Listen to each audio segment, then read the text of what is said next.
Tyson. I'm doing music and audio technology, and my project title is measuring the effects of presence by comparing 3D sound system techniques.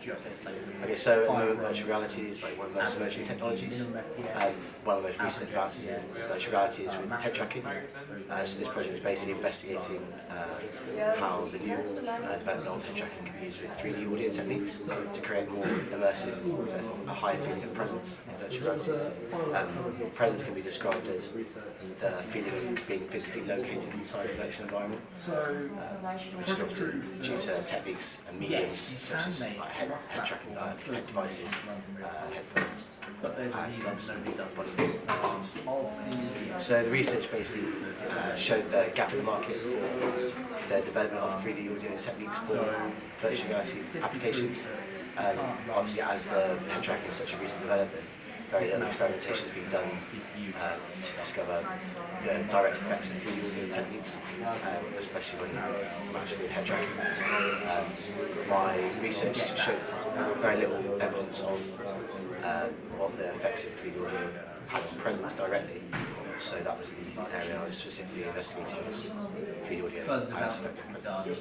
So to prove our hypothesis, we did an experimentation which basically compared 3 different types of 360 video medias mapped with 3D sound tracks. So this was done by mapping Foley sounds, which is pre-recorded samples or synthesis to the media, to the videos. So if there was a train wreck, people make a train wreck sound. If there was being passing by the same three-dimensional sound.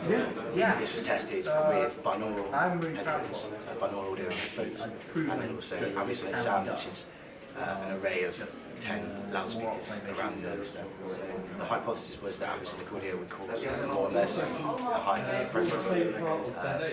However, there was no proof, there was no evidence to show that there was any sonic differences or sonic advantages between the two systems, but binaural did show more device awareness in users, a higher feeling of device awareness, therefore a lower feeling of presence. So to accomplish the experimentation, I used Maximus P to build the applications, Logic 9, Logic 10 for the Foley samples. Also looked briefly into 360-degree video stitching and some applications for basically attaching the audio to the audio-visual media. So it's just there's basically 3 different types of audio-visual media. There was a horror environment, a calm environment, and an exploration environment. Each participant was witness to 3 different environments with 2 types of audio systems, so the binaural and the ambient. It was comparing those together that was the experimentation process. There wasn't really a significant difference found between the 2 types of audio systems, so it's very difficult to come to a conclusion of which one would therefore be better and used to cause a higher feeling of presence. What was found out though that, like as mentioned before, the binaural headphones, as they are a physical thing you have to actually wear, did cause a high level feeling of device awareness, which has been known to decrease the feeling of presence and immersion. So if it was to conclude, it would be that there was no definite or significant audio or sonic difference between the 2 techniques, but on a overall as an overall system, ambient did end up being a higher, or did end up causing a higher feeling of presence amongst participants.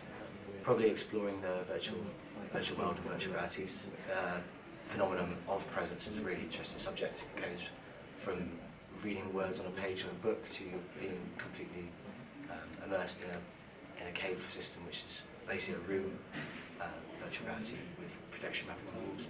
It's such a wide subject that could be further explored in so many different aspects. And with the recent developments of head tracking, 3D audio is just such a huge part of being immersed in the virtual environment.